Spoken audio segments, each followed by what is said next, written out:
My hand is trembling right now, not because I'm cold, not because I'm nervous about speaking to a camera, but because what I'm about to share with you is something I've been carrying inside my chest for a very long time.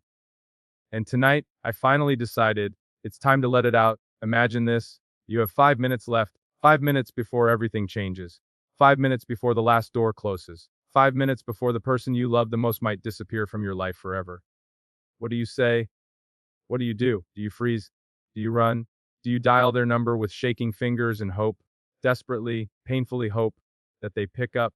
Tonight, we're going to explore that feeling, that unbearable, beautiful, terrifying feeling of loving someone so deeply that even the thought of losing them makes it impossible to breathe.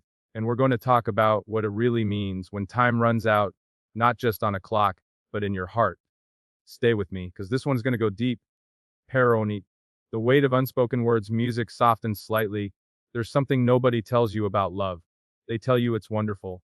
They tell you it's magical. They write songs about it, make movies about it, build entire lives around the idea of it. But what they don't tell you, what they conveniently leave out, is how heavy love can get when you keep it locked inside. Because unspoken love doesn't disappear. It doesn't evaporate quietly into the air. It stays, it builds. It accumulates layer by layer, like sediment at the bottom of a river, invisible on the surface, but weighing everything down beneath. Think about someone you've loved, really loved, not just liked, not just found attractive, but truly, genuinely, deeply loved. The kind of person whose name, when you hear it unexpectedly, makes your whole chest respond before your brain even catches up. Now think about all the things you never said to that person. Every time you thought, maybe tomorrow. Every time you told yourself, the moment isn't right. Every time pride stepped in front of honesty and said, don't. Don't show them how much they mean to you. Don't let them see you like that. We do this, all of us. We are experts at swallowing the truth. We become architects of silence, building walls out of things we should have said, out of feelings we should have expressed, out of moments we let pass because we were waiting for something, for the perfect timing, the perfect setting, the perfect version of ourselves. But here's the brutal reality that I've come to understand. The perfect moment never comes. It was never going to come. Because love doesn't wait for perfection. Love arrives in the middle of the mess. Love shows up at 3 in the morning when you're exhausted and falling apart. Love knocks on your door when you're not ready, when you haven't rehearsed, when you had to have the right words. And if you keep waiting to be ready, you will wait forever. Part TWA. The illusion of time. Music shifts slightly. A little more emotional. One of the greatest lies we tell ourselves is that we have time. We believe it so deeply, so automatically, that we never even question it. Time feels infinite when you're young. Time feels like a river that will keep flowing no matter what. And so we make decisions, or rather, we avoid making decisions based on that illusion. We tell ourselves, I'll fix this later. We say, I'll apologize when the moment is right. We think, they know how I feel. I don't have to say it. Do they really know?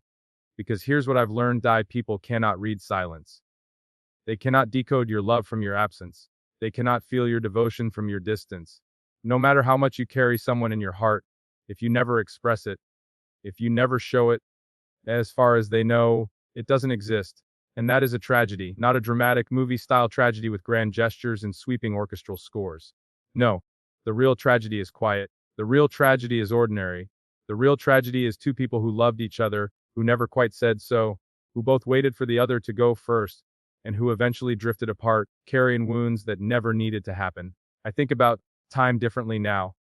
I think about it as something that doesn't belong to you. You don't have time. You borrow it. You borrow it from a universe that doesn't make deals, doesn't negotiate, and doesn't give refunds. And the seconds you spend hiding your truth, swallowing your feelings, waiting for better circumstances, those seconds are gone. They're gone and they're not coming back. 5 minutes. Sometimes that's all you get. 5 minutes to say everything. 5 minutes to reach across the distance. 5 minutes to be completely, vulnerably, terrifyingly honest about what someone means to you. And the question is, are you going to use them? THRE, what countdown feels like. A music becomes more intense. Let me paint a picture for you. Imagine you're sitting alone. Your phone is in your hand, and you know that if you don't call this person right now, this moment, you might never get another chance. Maybe they're leaving. Maybe the world is falling apart. Maybe you've just reached the point where you understand with absolute clarity, that you cannot spend one more day pretending you don't love them. So you dial, And every single ring feels like a heartbeat, your heartbeat, getting louder and more desperate with each passing second. What do you feel in that moment? Yes, absolutely. A fear so sharp and specific it almost has a shape, not the vague fear of uncertainty, but the very precise fear of losing someone irreplaceable. The fear of being too late, the fear of their voicemail picking up, and you having to leave a message for something that deserves to be said face to face, voice to voice, heart to heart. But underneath the fear, something else, something stronger, love's quiet, unbreakable love. The kind that survives every fight, every silence, every misunderstanding. The kind that doesn't negotiate with your ego. The kind that looks at every reason to give up and says, no, not this person. Not ever. That's what a countdown does to you. It strips everything else away. It removes the pretense, the performance, the careful version of yourself that you present to the world. It leaves only what's real. And what's real, what's always been real, is that you love them, that you never stopped, that you never could. Part F you are. The things we carry, music softens, more intimate tone. Here's something I want you to really sit with. When a relationship goes quiet, when two people stop talking, stop reaching out, stop showing up for each other, the feelings don't go away. They just go underground. You carry them. You carry them in the morning when something small reminds you of them. You carry them in the evening when a song comes on, and suddenly you're back in a moment you thought you'd left behind. You carry them in crowded rooms where you're surrounded by people but still feel strangely, specifically alone. Because the loneliness isn't about being without people, it's about being without that person. And there's a difference, an enormous, world altering difference between the two. You can have a full life on the surface. You can smile, you can show up, you can keep moving forward. And you become very good at it. You become skilled at making the pain invisible. You master the art of the convincing performance, the I'm fine, the I've moved on, the doesn't bother me anymore. But late at night, when the performance is over and the audience is gone and it's just you in the silence, you feel them.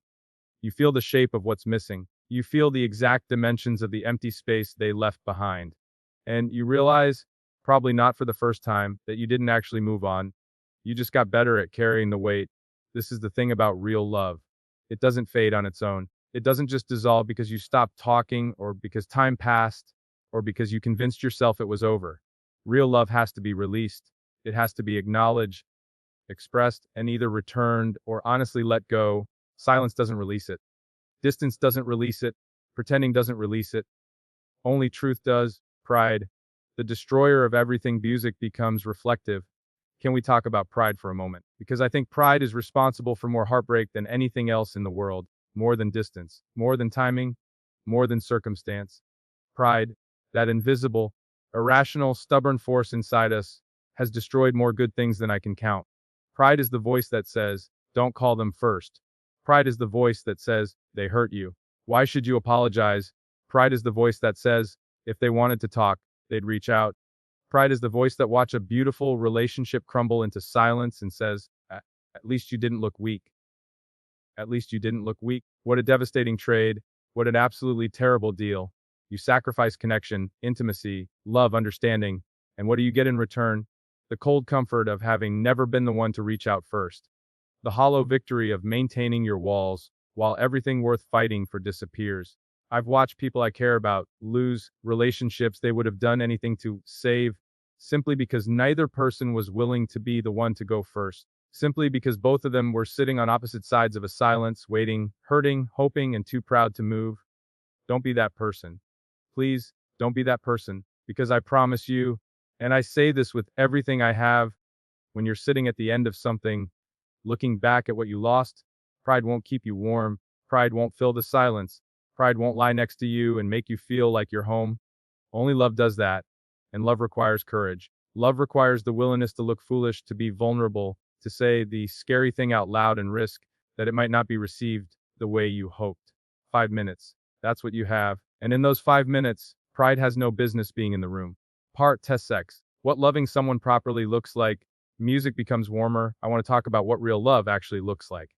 Not the Instagram version, not the movie version, the real thing. Real love is present. It shows up on the bad days, not just the good ones. It doesn't disappear when things get complicated or uncomfortable or messy. It stays, it adjusts, it says, I see that you're struggling and I'm not going anywhere. Real love is honest. Not brutally honest in the way people use as an excuse to be unkind, but gently, faithfully honest. Honest about how you feel, honest about what you need, honest about the ways you've fallen short and the ways you're trying to do better. Real love is patient, but not passive. There's an important distinction here. Patience in love doesn't mean silence. It doesn't mean swallowing your feelings indefinitely and hoping things somehow improve on their own. Patience means staying committed to working through things together. It means giving each other room to grow without abandoning the relationship in the process. Real love is brave. It makes the phone call. It sends the message. It shows up at the door. It says the words out loud even when the voice is shaking, because love understands that the other person deserves to hear it, that they deserve to know that your feelings are not something to be hoarded or hidden. They are something to be offered freely and fully to the person who has earned them. And real love is unconditional, not in the sense of accepting mistreatment or abandoning your own worth, but in the sense that it doesn't have an expiration date. It doesn't love you when you're at your best and withdraw when you fall short. It witnesses your worst moments and chooses to stay anyway. That is what it means to love someone properly. And if you have that kind of love for someone, if there is a person in your life who you love like that, then they deserve to know it. Not someday, not when the time feels perfect. Now, today, while you still can, the call that changes everything, a music swells slightly, so you're calling. And you don't know if they'll pick up, you don't know if they're there, if they're listening, if they still care enough to answer. But you're calling anyway, because the alternative, staying silent, staying safe, staying alone with everything you feel, is no longer something you can accept. And in those moments between the rings, time does something. It stretches. Each second feels enormous. Each second contains an entire world of emotion, hope, fear, love, regret, longing, desperation. Each second is a prayer. Please be there. Please pick up. Please give me this one chance to say what I should have said 100 times before. And here's what I want you to understand about that moment. That terrifying, luminous, heart in your throat moment, that moment is not weakness. That moment is the most honest thing a human being can do. Reaching out to someone you love, despite the fear of rejection, despite the uncertainty, despite everything, that is strength. That is courage in its most human form.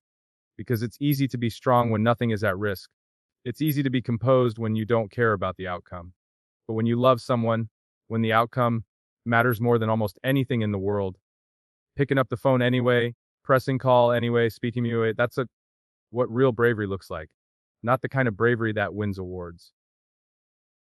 The quiet kind. The kind that happens in the dark, alone with shaking hands and a voice that keeps threatening to break.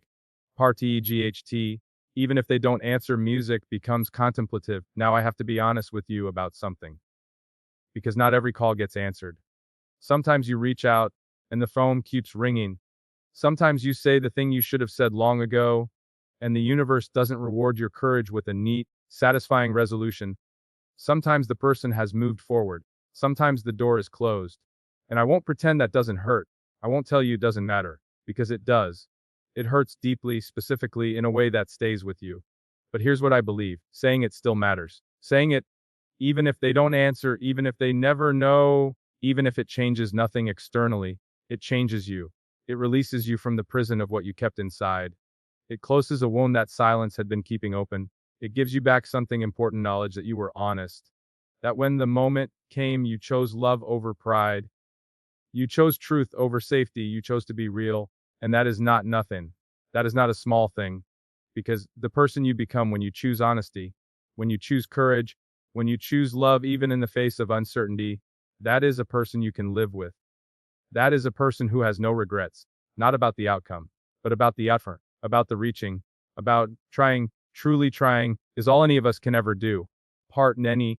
The 5-minute truth of music becomes gentle in closing. So let's come back to those 5 minutes. If you had 5 minutes to say everything to the person who matters most to you, what would you say? I think most of us know. We don't need a script for it. We don't need the perfect words. The truth is already there, already formed, already alive inside us. We've just been afraid to let it out. So let this be your invitation, not to wait for a countdown, not to wait until time is genuinely running out, but to treat today, this ordinary, unglamorous, perfectly imperfect day, as your 5 minutes. Tell the people you love that you love them, not because life is ending, but because life is happening right now. And the people in your life to mean to you while they're still here to receive it, while you're still here to give it. Say the thing you've been holding back, make the call you've been putting off, write the message that's been sitting in your drafts for weeks. Show up, reach out, be brave honest, be real, because the clock is always moving. Every day that passes is a day you don't get back. And the love you keep inside, the love you hoard and hide, and save for the right moment, is love that might never reach the person who needs to feel it. Don't let that be your story. Odor music becomes very soft. I started this video by asking you to imagine 5 minutes. 5 minutes of clarity. 5 minutes of honesty. 5 minutes where everything superficial falls away and only what truly matters remains. I don't think 5 minutes is as rare as we imagine. I think those 5 minutes exist every day. Every time you think of someone you love and don't reach out. Every time you feel something deeply and stay quiet. Every time you choose the comfortable silence over the vulnerable truth. The 5 minutes are always there. The only question is whether you'll use them. I hope you will. I hope you'll look at the person you love, or reach for your phone and dial the person you love, and let them hear it, really hear it. Not the careful version. The real version. The one that comes from the place in your chest that never lies. Because that version, that true, unpolished, terrifying version, is the one that changes everything. That's the one that, worth saying. Thank you for spending this time with me tonight. If something in this video moved you, if it reminded you of someone, if it made you feel seen, if it gave you the push you needed, share it. Send it to someone who needs to hear it. Leave a comment and let me know what's on your heart. And remember, you have 5 minutes right now, go use them. The music fades out slowly.